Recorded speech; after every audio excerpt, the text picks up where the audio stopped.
Hello everyone, welcome to our channel the Economania. आज का हमारा टॉपिक है फिलिप्स कर्व। फिलिप्स कर्व का पार्ट नंबर 2। फर्स्ट पार्ट के अंदर हमने शॉर्ट रन फिलिप्स कर्व को डिस्कस किया था और आज इस पार्ट के अंदर पार्ट नंबर 2 में हम लॉन्ग रन फिलिप्स कर्व को डिस्कस करेंगे।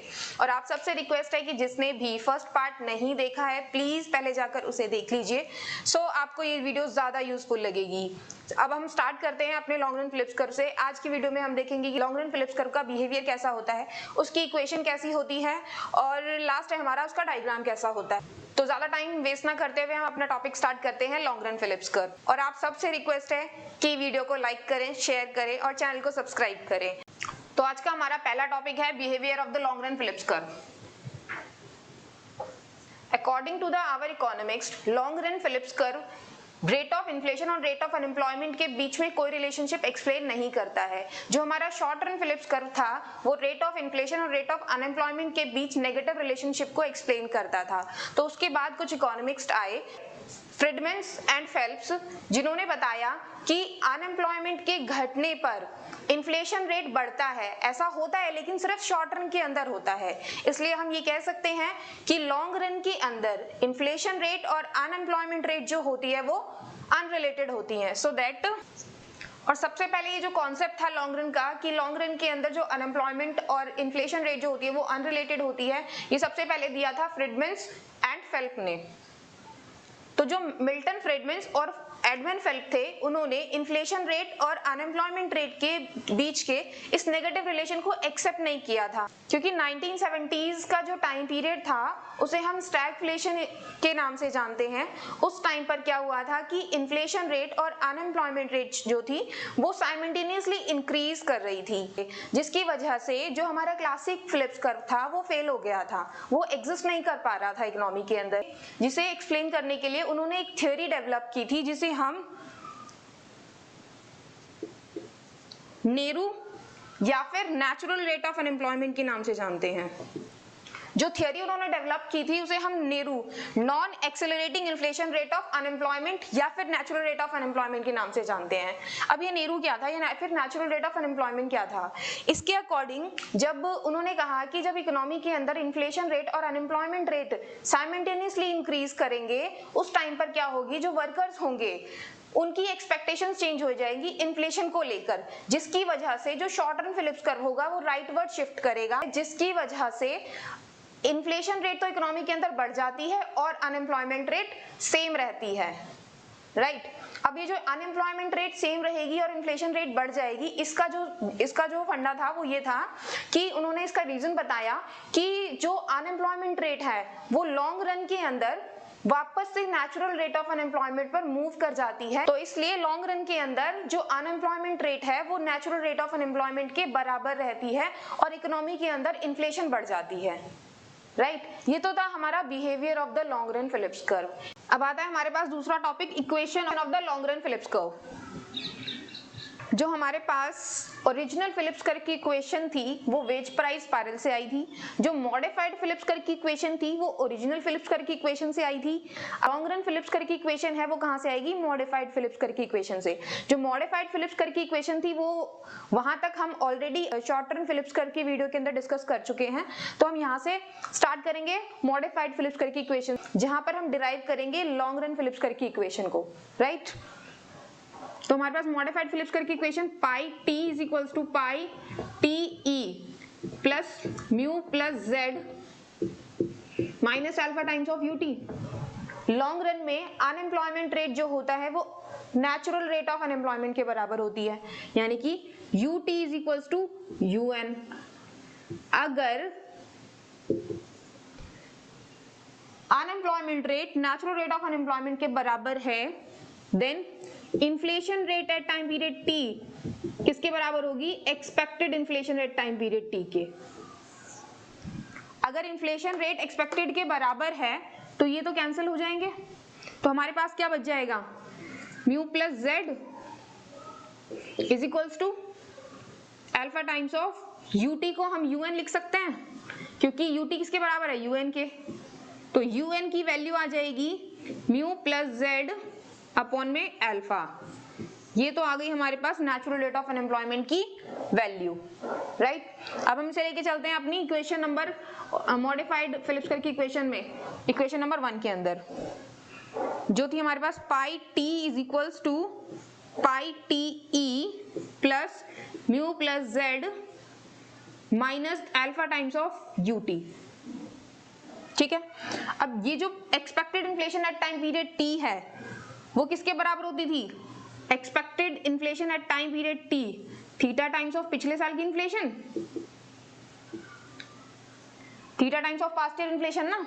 तो इसे इससे रिप्लेस कर सकते हैं, pi T is equals to theta times of pi T minus 1 plus mu plus Z minus alpha times of UT, right. Let theta is equals to 1, अगर हम थीटा को 1 मान लें तो हमारे पास इक्वेशन क्या आएगी? Pi T is equals to pi T minus 1 plus mu plus Z minus alpha times of UT.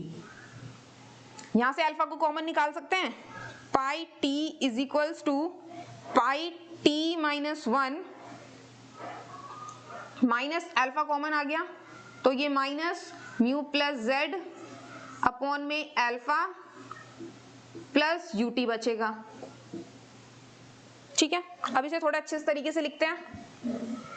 ये जो होगा इसकी साइड चेंज होकर नेगेटिव चला जाएगा, pi T minus 1 minus alpha is equals to minus alpha. ये जो है, ये जो क्या है, ये वैल्यू जो है वो नेचुरल रेट ऑफ अनएम्प्लॉयमेंट है, तो हम यहाँ पे नेचुरल रेट ऑफ अनएम्प्लॉयमेंट लिख सकते हैं। नेचुरल रेट ऑफ अनएम्प्लॉयमेंट किसमें है? Negative, plus UT. So pi T minus 1 is equals to minus alpha U T minus U N. This is known as long run Phillips curve equation.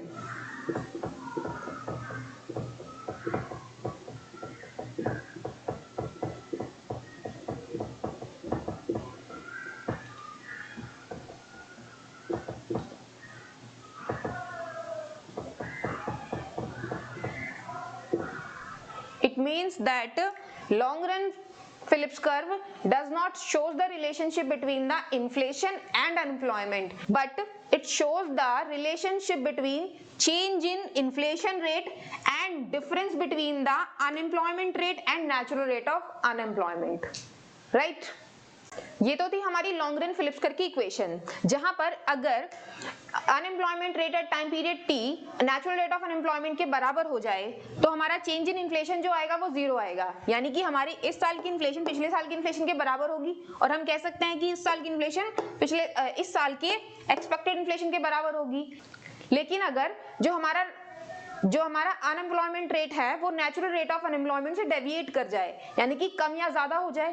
पहला case आता है हमारे पास जो हमारी unemployment rate जो है टाइम पीरियड टी में वो ग्रेटर हो जाए, ज्यादा हो जाए नेचुरल रेट ऑफ अनएम्प्लॉयमेंट से, तो उस केस में क्या होगा? ये वैल्यू हमारे पास नेगेटिव आएगी, ये वैल्यू ज्यादा रहेगी तो ये वैल्यू नेगेटिव आएगी।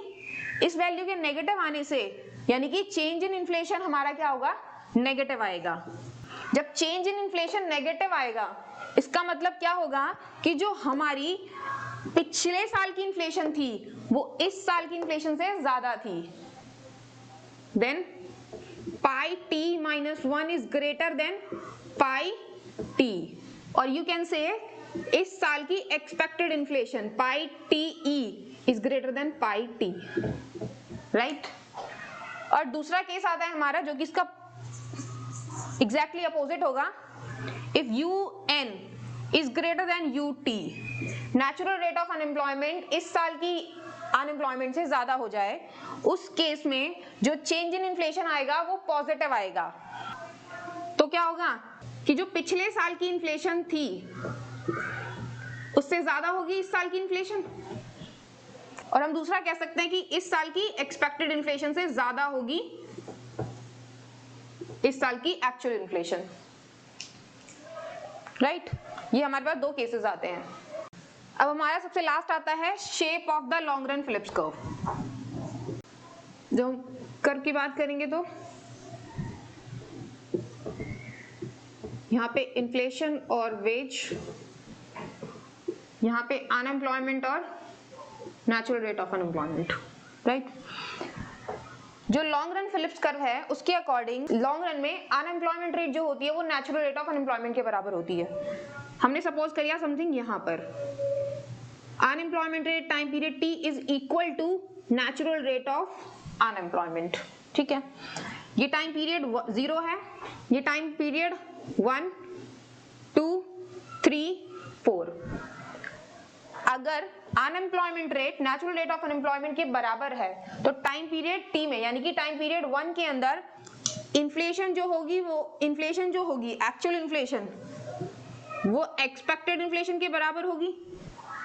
टाइम पीरियड 2 में इन्फ्लेशन जो होगी वो एक्सपेक्टेड के बराबर होगी और सेम टाइम पीरियड 3 में इन्फ्लेशन जो होगी वो एक्सपेक्टेड इन्फ्लेशन के बराबर होगी और सेम टाइम पीरियड 4 में,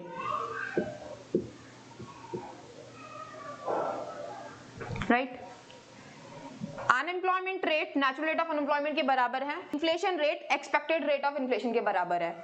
तो हमें कुछ पॉइंट्स मिलेंगे जहां पर पीरियड 1 में इन्फ्लेशन एक्सपेक्टेड के बराबर है, unemployment natural rate of unemployment के बराबर है।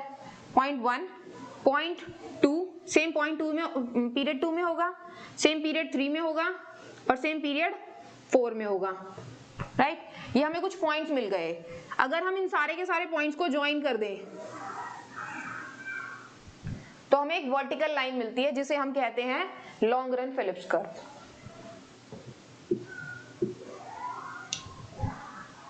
It means that long run Phillips curve is a vertical line or you can say it is parallel to the y-axis, right? अब हमें हमारा लॉन्ग रन फिलिप्स कर्व तो मिल गया कि वो एक वर्टिकल लाइन होता है या फिर हम कह सकते हैं एक पैरेलल टू द y-axis होता है। लेकिन जो लॉन्ग रन फिलिप्स कर्व है वो काम कैसे करता है हम इसके बारे में थोड़ा डिस्कस करेंगे।